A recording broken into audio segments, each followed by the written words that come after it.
Hello friends. तो last part की starting में हम देखते हैं कि डॉक्टर यून की विजन आने के बाद मासूम काफ़ी सरप्राइज होता है कि हैनान में जब मैं जॉय कैंट से मीटिंग करने गया था तब अचानक ही मेरी प्लेस को क्यों चेंज कर दिया गया था।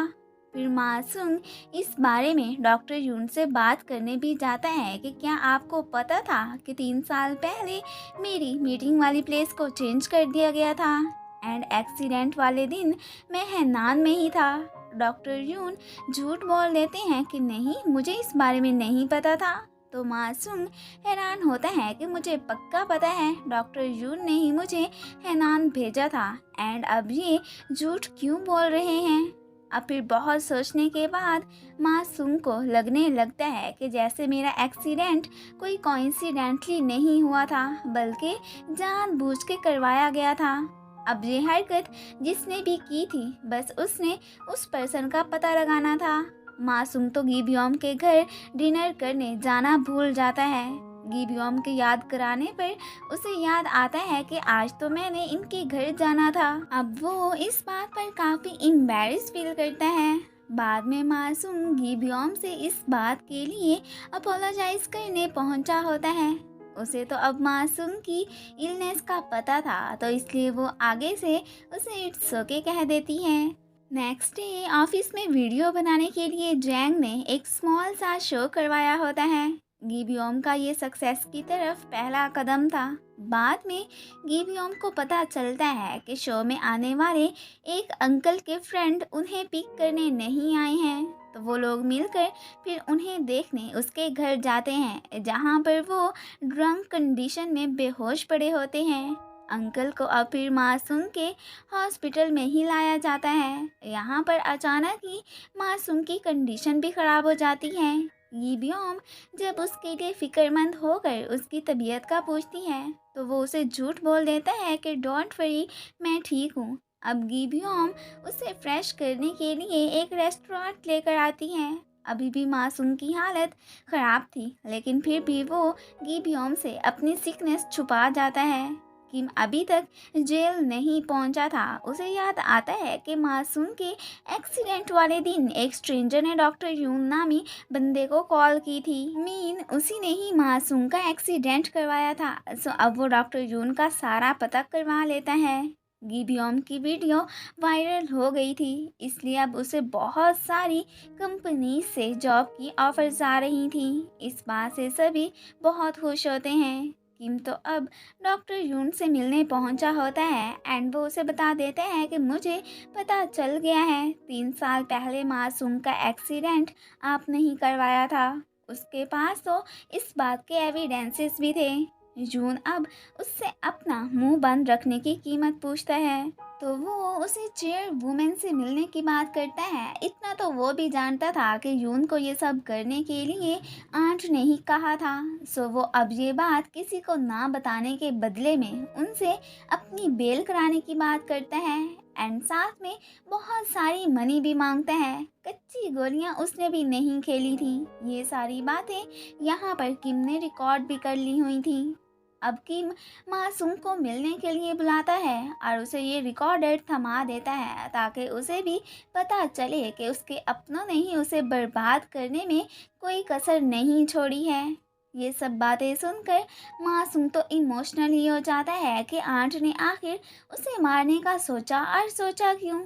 अब वो डॉक्टर यून से मिलने जाता भी है लेकिन फिलहाल वो उन्हें ये शो नहीं कराता कि जैसे वो सब कुछ जान चुका है। गिबियोम का कल ऑडिशन था। वो इस बारे में मासूम को भी बताती है। वो तो मैसेज पर ही उसे बेस्ट ऑफ लक कह देता है। उसने गिबियोम को आंट वाली बात ना ही बतानी मुनासिब समझी थी। अब कोइंसिडेंटली यंग के हाथों मासूम का वही वाला रिकॉर्डर लग जाता है। उसे भी आंट के घिनौने खेल का पता चल चुका था। मासूम तो अब आंट से मिलने आया होता है। वो उन्हें बता देता है कि मुझे सब कुछ पता चल गया है। आखिर आप मुझसे इतना हेट क्यों करती हैं कि मेरे मरने तक का इंतज़ाम करा लिया।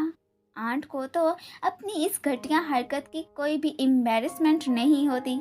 जाहिर है उन्होंने मनी हथियाने के लिए ही ये सब किया था। फिलहाल तो वो इस बारे में की जून को ना बताने का कहती हैं। उन्हें पता था कि अगर इसने की जून को सब बता दिया तो फिर वो मुझसे हेट करेगा। मासूम तो वैसे ही आंट के शैतानी प्लान से काफ़ी हर्ट हुआ बैठा था। गिबियोम का ऑडिशन काफ़ी अच्छा जाता है। वो इस बारे में मासूम को भी बताती हैं। एक ही प्लेस पर होते हुए मासूम उसे ये सब नहीं बताता। गिबियोम तो स्पेशली उसे अपना सॉन्ग भी सुनाती है। मासूम की तबीयत खराब होती है तो वो बेहोश हो जाता है। अब गिबियोम भी उसे बेहोशी की हालत में देख चुकी होती है। फिर नेक्स्ट सीन में हम मासूम को हॉस्पिटल में देखते हैं। आंट यून को बता चुकी होती हैं कि मासूम को सब सच का पता चल चुका है। ये गिबियोम को रिकॉर्डेड देकर कहता है कि उसकी इस बैड कंडीशन की जिम्मेदार सिर्फ और सिर्फ उसकी आंट ही हैं। गिबियोम को अब मासूम के लिए काफ़ी बैड फील होता है। मासूम को अब होश आ चुका होता है। वो गिबियोम से मिलने जाता है तो यहाँ पर उस पर वो गुस्सा करती हैं कि तुम्हारी इतनी ज़्यादा तबीयत ख़राब थी तो तुमने मुझे बताया क्यों नहीं। उसे अपने लिए परेशान होता देखकर मासूम फिर उसे हक कर लेता है। कि जून को जब मासूम के हॉस्पिटल जाने का पता चलता है तो वो उससे मिलने पहुंचा होता है और वो उसे ठीक देखकर काफ़ी रिलीफ फील करता है। मासूम ने आंट से किया प्रॉमिस पूरा किया था। उसने उनके करतूतों का अभी तक की जून को नहीं बताया था। गिबियोम और मासूम कल डेट पे जाने का प्लान बनाते हैं। नेक्स्ट डे वो दोनों साथ में काफ़ी अच्छा टाइम स्पेंड करते हैं और खूब मस्ती करते हैं और घूमने के लिए बहुत सी प्लेसेस पर भी जाते हैं।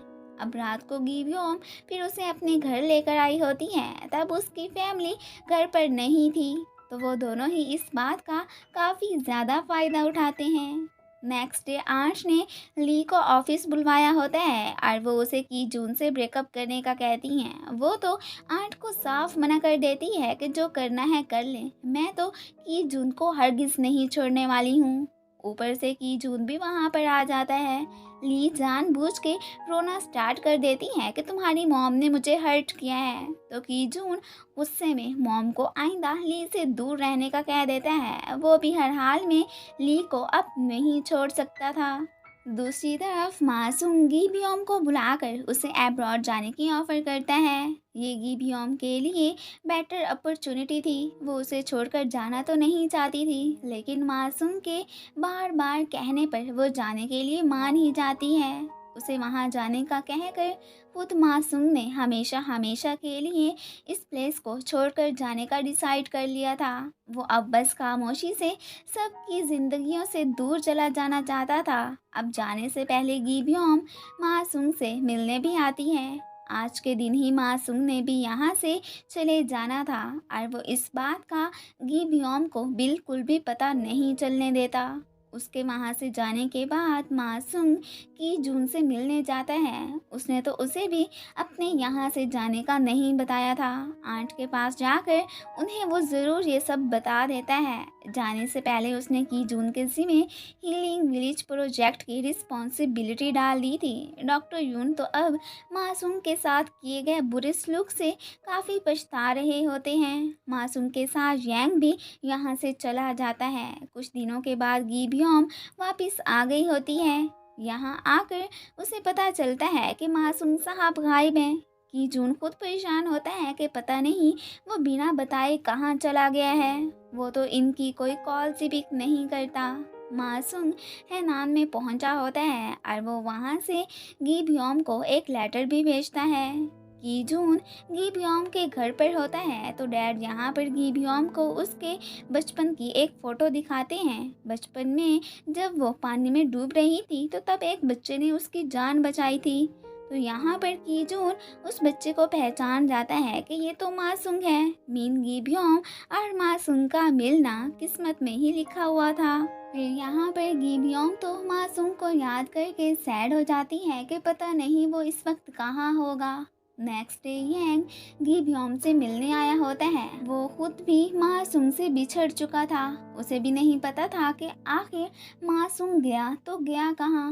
इस बात से गिबियम और ज़्यादा सैड हो जाती है। रियंग कि जून को भी वो रिकॉर्डर दे चुका था। ये सब सुनकर उसे मॉम पे बहुत गुस्सा आता है। वो तो मॉम को अब पूरी दुनिया के सामने एक्सपोज करने का इरादा कर चुका था और बस उस रिकॉर्डर को एक्सपोज करते ही किम साहब भी तो अब पक्का फंसते हैं। गिबियम को जब हैनान से आया लेटर मिलता है तो वो फिर मासूम को वहाँ देखने जाती है, बट उसका तो उसे कोई अता पता ही नहीं मिलता। अब हमें 1 साल बाद का सीन दिखाया जाता है। गिबियम फिर से पहले की तरह एक सेलिब्रिटी बन चुकी होती है।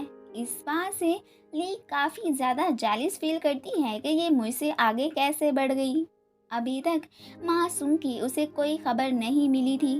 वो तो अब मासूम की प्लेस पर शिफ्ट हो चुकी थी कि जून अब काफ़ी मैच्योर हो गया था। मॉम के उस कारनामे पर वो उन्हें पनिशमेंट दिलवा चुका था। गिबियम की फैमिली अभी पुराने घर में ही थी क्योंकि उन्हें सबसे ज़्यादा सुकून वहीं पर ही मिलता था, तभी तो उन्होंने घर चेंज किया ही नहीं था। एंड दूसरी तरफ हमें मासूम को दिखाया जाता है कि जो कि इस वक्त हीलिंग विलेज में डॉक्टर जून के यहाँ जेर इलाज होता है। उसे पिछले चंद सालों की मेमोरीज भूल चुकी थी, बस बचपन की कुछ मेमोरीज याद थी। डॉक्टर जून ने उसे पिछले साल कोइंसिडेंटली देख लिया था एंड तब से उसका ट्रीटमेंट स्टार्ट कर दिया था। अब तो वो दिल से उसका ट्रीटमेंट कर रहे थे। उन्हें अपनी पिछली गलतियों का पछतावा जो था। मासूम की गिबियम के पोस्टर पर नज़र पड़ती है तो वो जैसे कुछ याद करने लगता है कि मैं कहीं कोई प्रीशियस चीज़ भूल तो नहीं गया हूँ। डॉक्टर जून ने कि जून को मासूम का बता दिया होता है। वो अब फिर उससे मिलने पहुंचा होता है। मासूम को तो वो अभी भी याद था कि जून तो उसे सही सलामत देकर इमोशनल होकर हग ही कर लेता है। गिबियम वर्क के लिए हीलिंग विलेज आई होती है तो यहाँ पर वो मासूम को भी देख लेती है। मासूम तो उसे भूल चुका था, लेकिन गिबियम जब उसे अपना नाम बताती है तो तब उसके माइंड में एक ज़ोरदार धमाका होता है एंड उसे गिबियम से रिलेटेड मेमोरीज याद आ जाती हैं। अब वो यहाँ पर उसे हक कर लेता है। गिबियम तो उसे इतने दिनों बाद देखकर काफ़ी हैप्पी होती है। अब हमें नेक्स्ट सीन में गिबियम और मासूम की वेडिंग सेरेमनी का सीन दिखाया जाता है। एक्चुअली में ये उनकी कहीं मंथ में तीसरी वेडिंग सेरेमनी थी। मासूम हर वीक में अपनी वेडिंग को भूल जाता था।